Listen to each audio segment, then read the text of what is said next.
Bueno, pues ya habéis visto, fíjate, cuando estaba comentando Pablo la experiencia de CISO en un sector bancario, cuáles son los desafíos, ¿no? Desafíos que son crecientes. Yo creo que es bueno conocer cuál es el rol, ¿no?, que se desempeña como CISO dentro de una gran compañía, como es el caso de Ferrovial, y precisamente, ¿no?, cuáles son un poco esos grandes retos. Juan, en primera persona, Global CISO de Ferrovial, es una multinacional, poca gente creo que no la conozca, y que tiene además, bueno, pues un crecimiento de negocio tanto nacional como internacional, pues que hace que esos desafíos como CISO entiendo que sean muy particulares. ¿Cuál es el rol que se desempeña en este caso? Bueno, pues a ver, lo primero que diría, yo creo que los CISOs, más que hablar de los desafíos, acabaríamos antes si hablamos de lo que no es un desafío, ¿no? Porque todo es desafío. Obviamente yo sí hablo de Ferrovial y, como bien dices, yo creo que mucha gente sabe lo que es Ferrovial, ¿no? Pero hablamos de, pues bueno, una compañía que tiene presencia en muchas geografías, que es multinegocio, que es multicultura, y todo esto pues al final es un entorno tan heterogéneo, ¿no?, que al final pues tiene una serie de riesgos en el campo digital, en este caso, que lo hacen muy, voy a decir, al final atractivo, ¿no?, a quien se dedica a sacar rédito de los riesgos que tenemos, ¿no? Oye, mi labor, pues como la de cualquier otro CISO, es tratar de, digamos, tener un mapa claro de los riesgos, ¿no?, que están de alguna manera detrás de tu empresa, conocer obviamente bien el negocio para saber cómo esos riesgos pueden afectar, y a partir de ahí tener una visión que permitas compartir con los, voy a decir, órganos de gobierno de tu compañía, y a partir de ahí pues proponer estrategias de mitigación o de erradicación de esos riesgos, ¿no?, digamos, en un día a día que, como todo CISO sabe, pues es muy demanding, ¿no?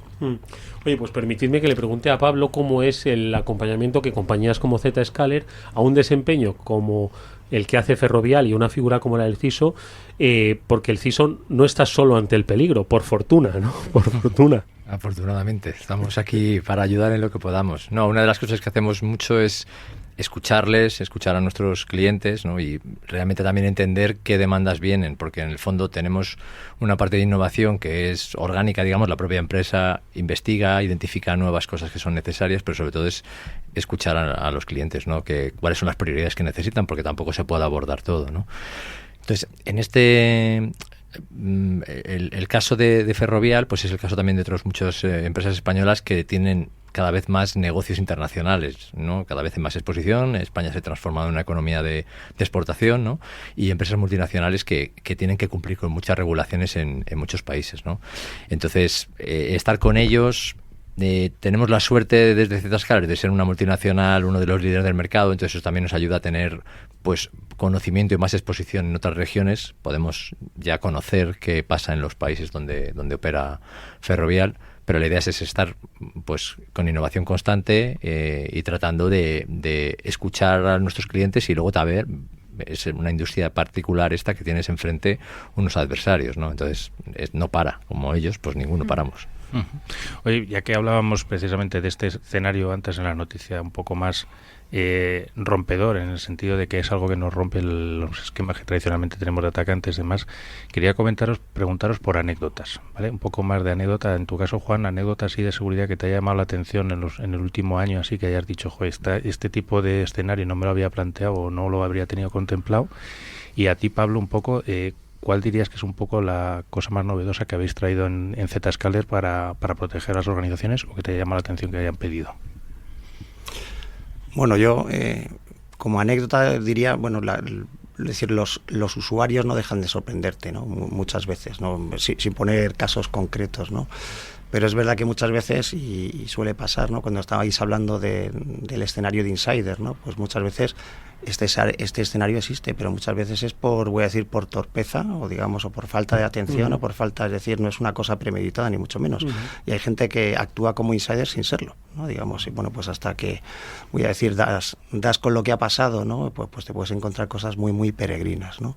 Pero hay mucho insider, pero digo sin saberlo, ¿eh? O sea, no digo insider intencionado, mucho insider, ¿no?, que pone en riesgo las cosas por falta de atención, por falta de, voy a decir, de responsabilidad, ¿no? Entonces, bueno, pues todo lo que comentabais antes también de lo que es la ingeniería social, ¿no?, o lo que es la debilidad humana, es una cosa que tenemos que tener muy, digamos, en la cabeza todos los días, ¿no? Porque es uno de los vectores de ataque, pues, si no el principal de los principales que hay, ¿no? Ahora vamos a ver cómo con la inteligencia artificial precisamente este escenario y otros pues se pueden hacer mucho más complejos, pero respondiendo también a lo que te preguntaba Pablo. Sí. Bueno, yo quiero hacer una puntualización respecto al caso este que habías mencionado de soborno a empleados o inclusive que te cuelen empleados que tienen otros intereses, ¿no? Que se ha visto, infiltrados, ¿no? Uno de los aspectos en los que nosotros en nuestra empresa nos enfocamos es Zero Trust, ¿no? De confianza cero, precisamente es eso, es qué recompensa espera obtener quien soborna a un empleado, y se basa fundamentalmente en el privilegio que tenga ese empleado en dar acceso a activos, pues poderse extender por la organización, o acceso a activos que tengan mucho valor.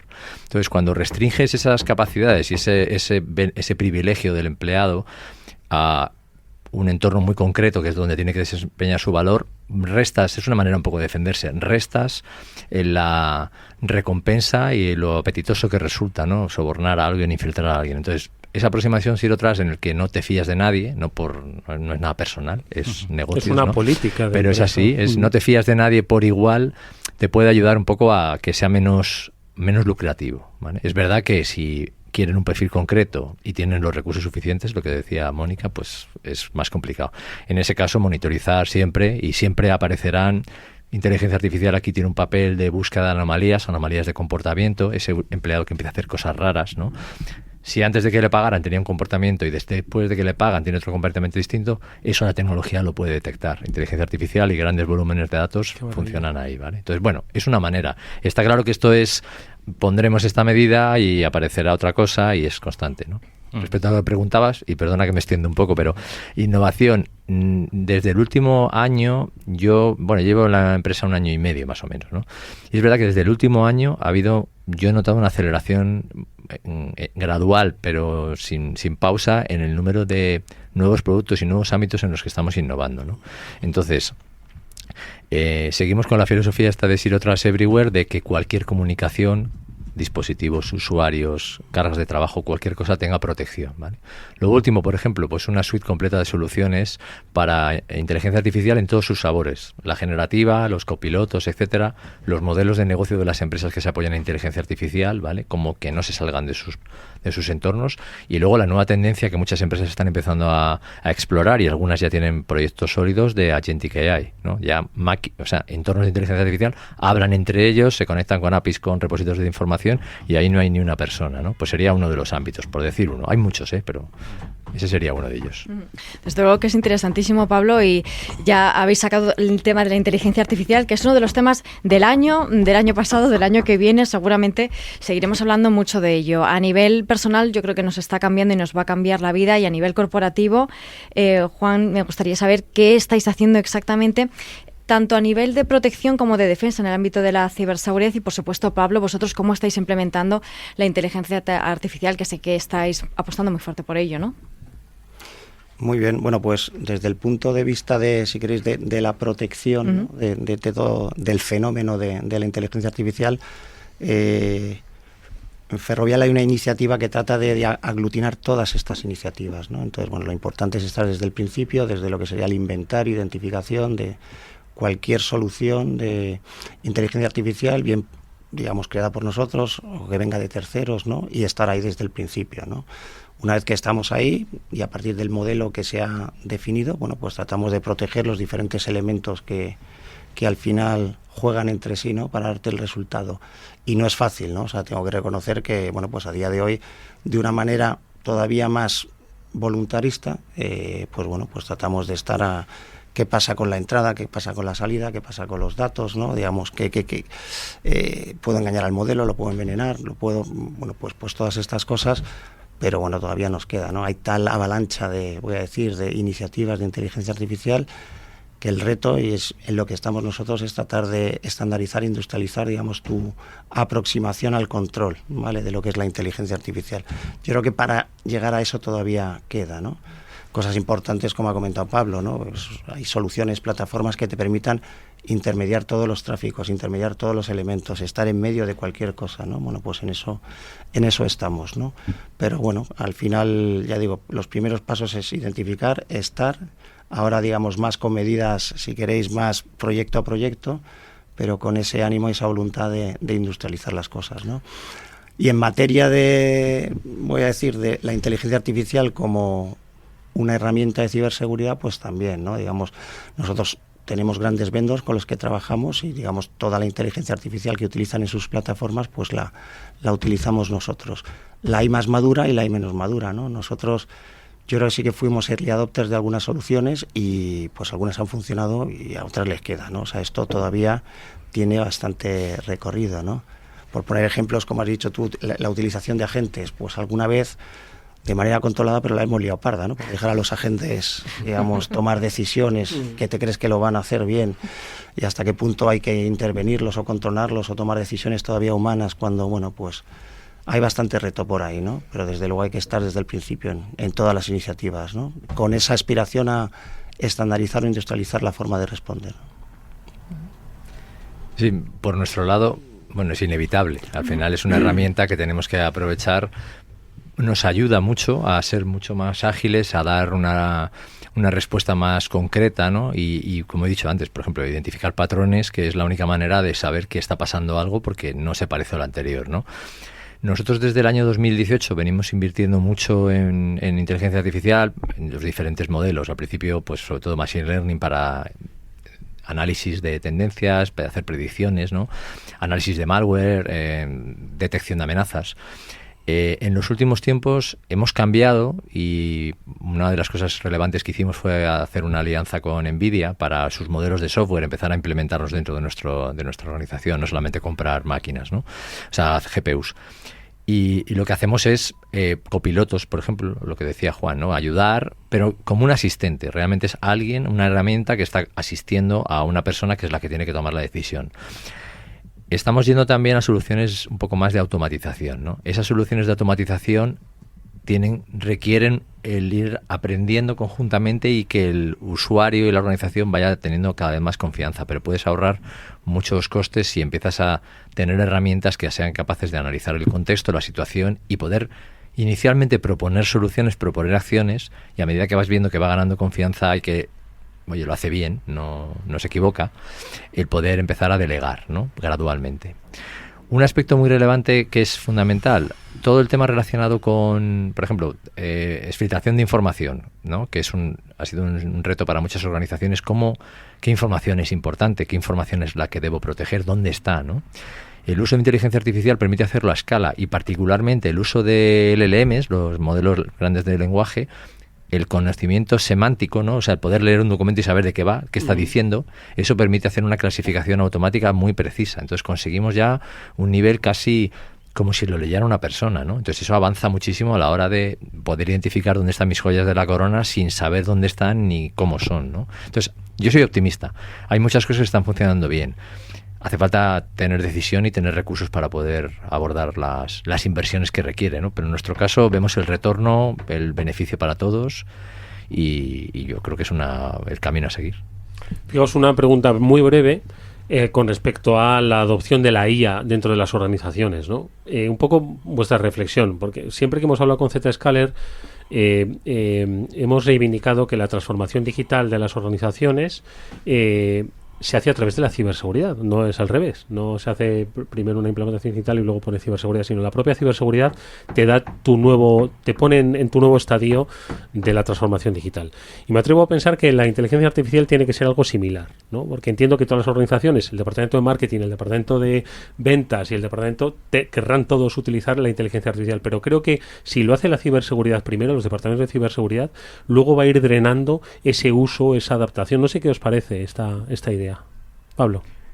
Yo creo que sí, o sea, al final la adopción de una tecnología innovadora para resolver problemas en un ámbito dentro de una industria, una empresa, luego se puede replicar en otras, ¿no? Entonces, en nuestro caso es inevitable. Las empresas que estén operando ahora mismo en nuestro sector, que no estén utilizando herramientas de inteligencia artificial para hacer que sus productos sean más eficaces, van a fracasar, porque en el fondo, en el otro lado, que no lo he mencionado, pero en el otro lado ya se está utilizando a escala. Ya ha habido casos de, en septiembre, no me acuerdo qué día de septiembre, el primer caso de un ataque extremo a extremo, mal utilizando, abusando de Cloud Code, el sistema este de generación de código de Anthropic, ¿no? El primer caso de que le digo que haga una serie de acciones para convertirse en hacer una campaña entera de ataque, y lo hace, ¿no? Y lo hace además bien. Entonces tienes que estar en el otro lado haciéndolo. O sea, ese vector de nosotros podemos inspirar a otra parte de la organización, influir o forzar a que implementen este tipo de sistemas. Juan, una reflexión súper breve sobre eso.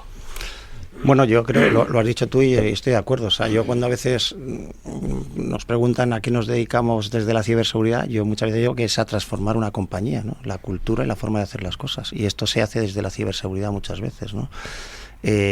Las empresas, obviamente, de lo primero que saben es de generar valor, pero también saben de gestionar el riesgo, ¿no? Y las dos cosas son muy importantes, ¿no?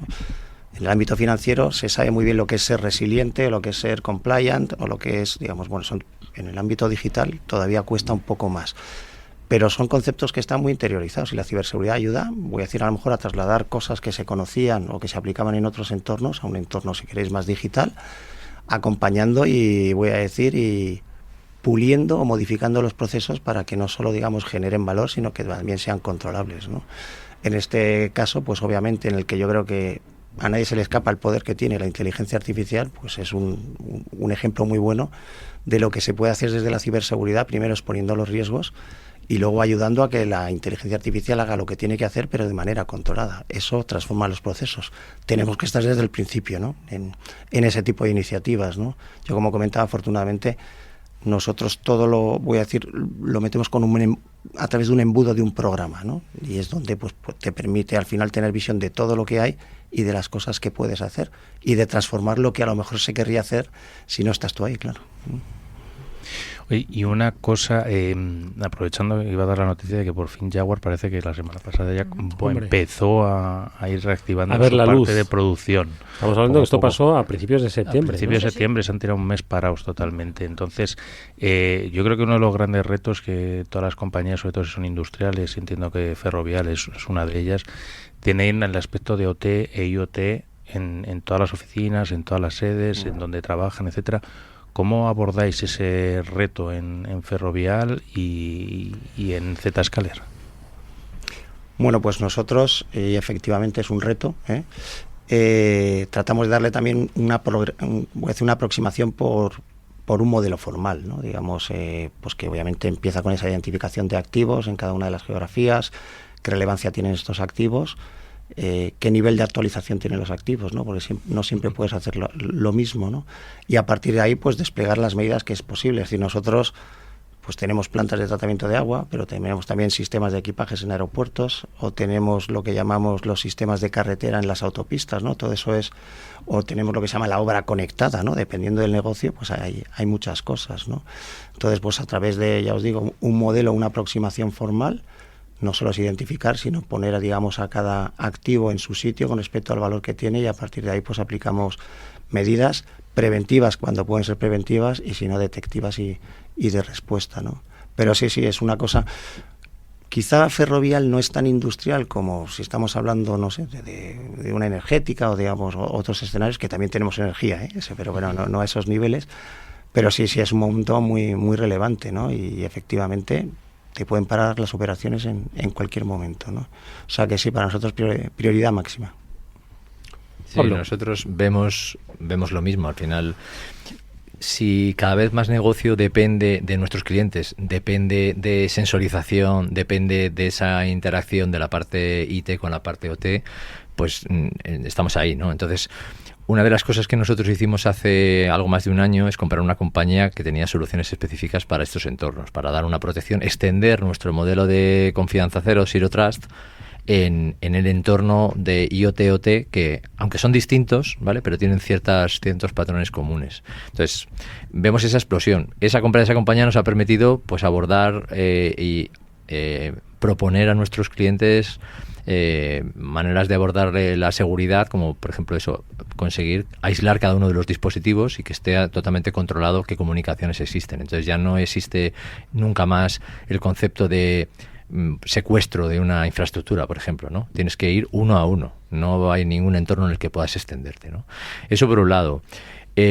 Conectividad también segura de este tipo de dispositivos. Lanzamos una tarjeta SIM precisamente para entornos de IoT, que donde suele ser la comunicación más común, para poder dotar de mecanismos de autenticación, autorización, monitorización y ciberseguridad de esos dispositivos de una manera con SIM físico, SIM y SIM, ¿no?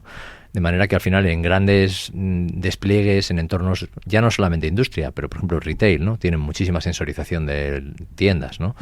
Pues poder dar una respuesta sencilla, que es un dispositivo mínimo, en este caso una eSIM, y cloud, ¿no? Conectividad únicamente por internet, de la manera que quieras, por 5G, 4G, por satélite, por lo que sea, ¿no?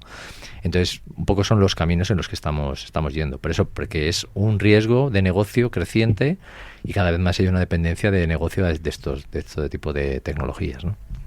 Interesante. Sí, estáis mencionando diferentes tipos de retos, de desafíos y algunos ya los has tratado, Juan. Escuchándote, desde luego, que pienso en la gran cantidad de proyectos, la internacionalización y, pues claro, al final, en este tipo de empresas como la vuestra, la geopolítica impacta todo lo que está ocurriendo en todas partes, ¿no? ¿Cómo está afectando precisamente esa situación geopolítica en vuestro ámbito a nivel de proyectos, de estrategia, de toda la estrategia que tenéis que hacer vosotros concretamente, ¿no? Bueno, yo lo que diría es la geopolítica te afecta en la medida en la que a lo mejor incrementa la amenaza, ¿no? O sea, esto es una cosa y bueno, pues y a nosotros sí que nos pasa, pero como le pasa a mucha gente, ¿no?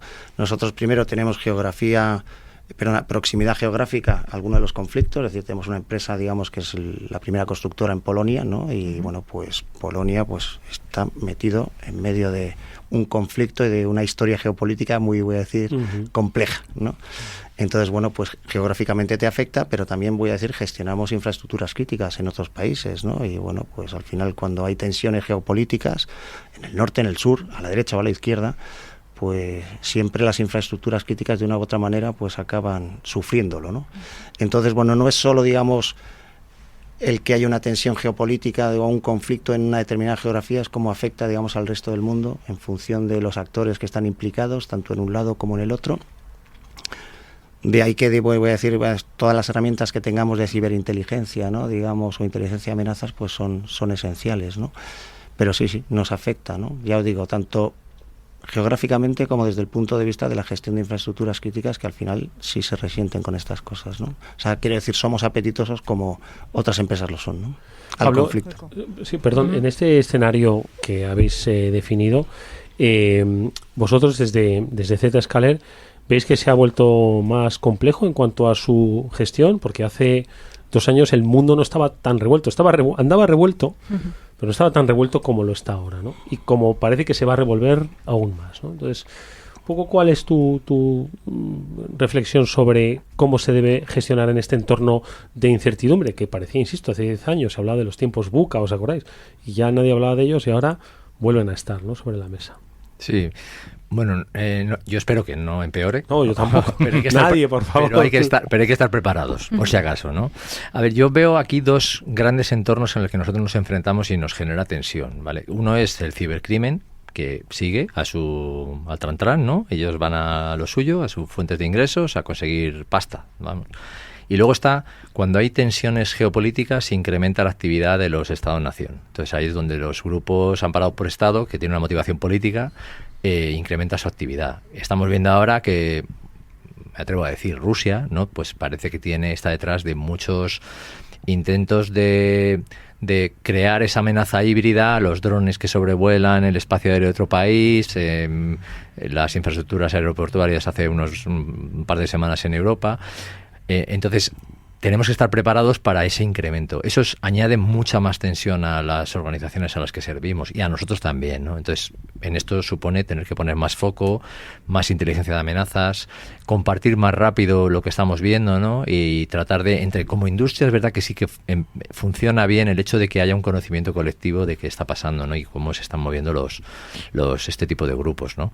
Entonces, es una demanda. Nosotros pues estamos reforzando mucho, por ejemplo, nuestra parte de búsqueda activa de amenazas, servicios de threat hunting sobre nuestra propia inteligencia, ¿vale? Para ayudar a los clientes a darles pistas, ¿no? Decir, oye, de toda la telemetría que tenemos, que es uno de los principales activos, explotando con estos modelos de inteligencia artificial para buscar anomalías, pero también con inteligencia de personas, ¿no? Expertos en esto, y tratar de anticiparnos, ¿no? Por lo menos poder responder de una manera muy rápida. Nuestra red de escala global nos ayuda también en que si identificamos una cosa en un punto del planeta, podemos rápidamente aplicar controles en cualquier sitio, ¿no? Entonces, bueno, pues es una carrera armamentística, ¿no? En la que estamos inmersos y nosotros pues tenemos el papel de tratar eso, de anticiparnos, adelantarnos y sobre todo cuando hay algo reaccionar de una manera súper rápida. Y la verdad es que todo este reto, toda la parte de geoestrategia que afecta precisamente a todas las empresas, tanto a un proveedor de seguridad como es vuestro caso en Zscaler, o una empresa del IBEX 35, como en vuestro caso, Juan, me hace plantearme un poco los retos para el futuro. ¿Cuáles veis un poco los retos para el futuro, tanto en Ferrovial como en Z? Bueno, retos, retos como decía, pues tenemos muchos, ¿no? O sea, si tengo que resumirlo, y por cosas en las que estamos metidos, lo simplificaría con dos palabras. La primera sería ser más resiliente, ¿no? Y ser también, voy a decir, más cumplidor o más compliant, ¿no? Resiliente, pues en la medida en la que, pues como ha dicho Pablo, o sea, cada vez tenemos que tener la capacidad de detectar y de responder más rápido, pero de recuperarnos también, ¿no? A mí me gustaría, y en eso estamos también, yo soy muy de industrializar las cosas, ¿no? O sea, ese sería el primer reto, cómo automatizamos, industrializamos procesos para ser capaces de responder más rápido, ¿no? Dentro de esa industrialización o automatización, en la que la IA obviamente pues juega un papel fundamental, a mí me gustaría, digamos, industrializar el entrenamiento para, voy a decir, la recuperación, ¿no? Digamos, cada vez que hacemos ejercicios que pueden ser de tabletop o pueden ser ejercicios más técnicos, de cómo se responde, de cómo se prueba un incident response plan, pues toda esa parte me gustaría industrializarla y automatizarla más, ¿no? Eso para mí es un reto. Cuanto más automatizo, más rápido llego a las cosas. A lo mejor no con el nivel de calidad que cuando haces cosas ad hoc, pero para mí merece la pena, ¿no?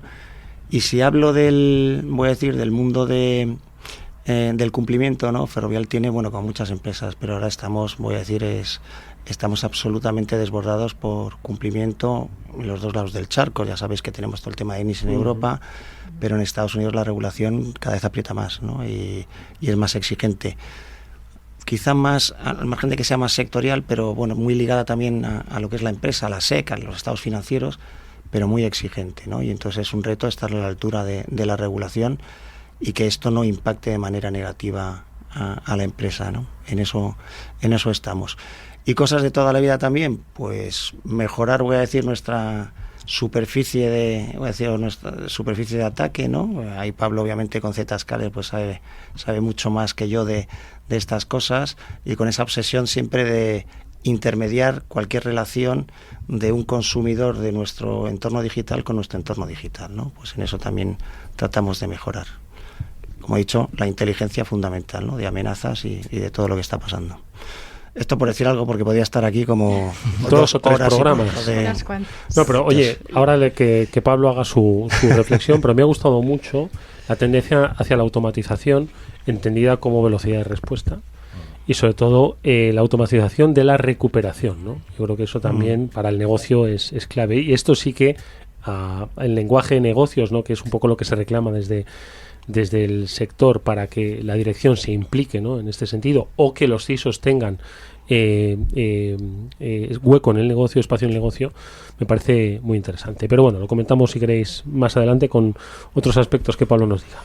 Y bueno, yo añadiendo a los puntos que ha expuesto Juan, que son clave, uno de ellos que nosotros tratamos de contribuir es simplificación para ahorrar costes y hacer más eficiente las inversiones. Al final es un riesgo fundamental al que se enfrentan las empresas, porque hay certeza de que vas a tener un impacto.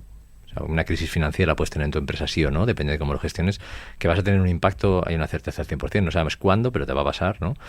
Entonces, ¿cómo puedo hacer más eficiente que no sea un digamos, una carrera infinita hacia más costes, más inversiones, sino que cómo podemos simplificar. Es una de las cosas que hacemos, ¿no? Intentar simplificar y conseguir hacerlo de manera más eficiente. La segunda es escasez de talento. Una de las tendencias sigue yendo muy lento, digamos, la incorporación de talento a la industria de ciberseguridad. Entonces, aquí tenemos dos facetas. Una, facilitar herramientas y programas de formación, que nosotros tenemos algunos, inclusive algunos son gratuitos. Estamos colaborando con la Comunidad de Madrid, por decir uno, ¿no? Pero en otros sitios también tenemos las mismas iniciativas. Dos, la palabra ahí no me gusta, empoderar, ¿no? al empleado, o sea, que realmente el empleado que trabaja en ciberseguridad tenga una asistencia que le permita hacer mucho más y subir su nivel de una manera como si tuviese unas alzas, ¿no? tecnológicas. Entonces permitir que esas personas que se incorporan al mercado laboral consigan un nivel de productividad acelerado, ¿no? A lo mejor en 6 meses tengan las capacidades de una persona que puede llevar 2 o 3 años antiguamente, ¿no? Entonces, para mí serían esos los elementos fundamentales. Y luego, por último, lo que ha dicho Juan, que es fundamental, que es la manera en la que tenemos que abordar esto. Tener un incidente de seguridad es inevitable. No sabes cuándo, no sabes qué impacto va a tener. Lo que tienes que intentar es poner todo el foco en que la recuperación sea lo más rápida posible. El concepto de ciberresiliencia, ¿no? Que tu negocio pueda seguir operando no después de tener un incidente, sino cuando lo estás sufriendo inclusive, ¿no? Entonces, por eso, segmentar, aislar los negocios, tratar de reducir la superficie de ataque, de forma que el impacto sea más pequeño. Eso te permite también recuperarte más rápido, ¿no? Y luego lo que decía Juan, tratar de industrializar para poder automatizar muchos de los procesos. Entonces, cuando se sepa lo que ha pasado en Jaguar Land Rover, va a ser un business case, que dirían, porque esto es un claro ejemplo de pues una recuperación tardía para una multinacional con un espacio, porque estábamos hablando de la internacionalización, porque se paralizaron fábricas no solo en el Reino Unido, sino también en la India. Cuando se sepa, se aprenderá, claro, a coste elevadamente, muy elevado. Un aprendizaje, desde luego, bastante el business case sale seguro. Sobre todo al malo le ha salido. Sin lugar a dudas, ¿no? No, pero a ver, me gusta esa aproximación porque yo lo he comentado en algunas conferencias ya. El analizar estos incidentes como un caso, igual que se hacen en los MBAs, el ejercicio del caso, creo que es muy sano para ir aprendiendo y ver los problemas que hubo, los fallos que hubo y si los tienes tú también en tu organización y si tienes que corregirlos. O sea, me parece muy interesante. Sí, bueno, conocer más detalles de este caso va a ser muy interesante, ¿no? Todos nos hemos preguntado un poco por qué ha tardado tanto en recuperarse, pero vamos, prácticamente desde cero, pues lo que es la producción, ¿no? O sea, que sí. no es que estuviera degradada, es que no había producción. No estaba a cero, pues, totalmente. Es una cosa... Una última cuestión que os pregunto, no es ni mucho menos la bola de cristal, pero ¿dónde está el escenario de la ciberseguridad? El siguiente paso. Hemos hablado mucho de inteligencia artificial. La semana pasada hablábamos con nuestros invitados de Sener y también compañeros de Zscaler sobre la computación postcuántica, entre otras cosas. ¿Dónde creéis que va a estar el próximo estadio de la ciberseguridad? ¿En más inteligencia artificial? Sí. Yo creo que, bueno, el balance, al final, inteligencia artificial, computación postcuántica, IP versión 6, que no lo hemos mencionado, que también se abre ahí un melón interesante, ¿no? Todo ese tipo de evoluciones de la tecnología para conseguir más escala, pues van a tener riesgos y van a significar que va a haber que poner contramedidas y poner ese análisis de riesgos y esas soluciones, ¿no? Yo diría que uno de los aspectos fundamentales es eso, es cómo acompasar los costes, ¿no? Realmente ayudar a los ejecutivos de las empresas a que entiendan esto de qué va, porque todavía hay veces, a lo mejor este caso de Jaguar, no lo sé, no he visto los detalles, pero a lo mejor no existe una cadena de mando diferente cuando tienes un ciberincidente. A lo mejor los CISOs tienen que tener otro tipo de capacidad ejecutiva cuando hay un incidente que en ese caso a lo mejor no tienen. No sé si eso puede influir, ¿no? O sea, ese tipo de realmente ponerte en situación de quién manda cuando hay un incidente de seguridad, ¿no? Y qué recursos necesita tener y cómo le hacemos llegar esos recursos, ¿no? Entonces, eso puede explicar cosas. Entonces, desde el punto de vista tecnológico, pues mucha más inteligencia artificial, más robots, mucho más agente. Entonces, en esos procesos de agentes, pues superficie de riesgo. Se ha visto que un análisis reciente, no me acuerdo de qué universidad, analizando las APIs que se utilizan para conectar agentes, pues el 70 y pico % tenían vulnerabilidades, estaban expuestas. O sea, nadie había analizado mis agentes con qué se conectan y de dónde consumen información, ¿no? Entonces, es constantemente análisis de riesgos. Es algo que ya está inventado, ¿no? Si le preguntamos a Juan, dirá, pues esto ya está inventado. pero hacerlo pues de una manera industrializada. Bueno, analizar riesgos a lo mejor es fácil, gestionarlos no es tan fácil, ¿eh? O sea que... Sí, pero si ni siquiera los has analizado, ¿no? Sí, Eso sí. de APIs, que agentes de inteligencia artificial que hacen cosas maravillosas solos ahí hablándose unos con otros, y se conectan con APIs inseguras que se pueden contaminar, se pueden abusar de ellas, ¿no? Pues analiza eso, ¿no? O sea, esta tecnología que tiene. Es muy interesante y le damos las gracias a Juan Cobo, que es Global CISO de Ferrovial, que nos haya acompañado en este Cyber After Work, al que siempre será bienvenido. Placer. Y que nada, que vaya todo muy bien. Muchísimas gracias. Y por supuesto a Pablo Vera, que es director para España y Portugal de Zscaler. Un placer haberle visto de nuevo. Por supuesto, este es tu estudio. Gracias, Pablo. Muchas gracias, un placer.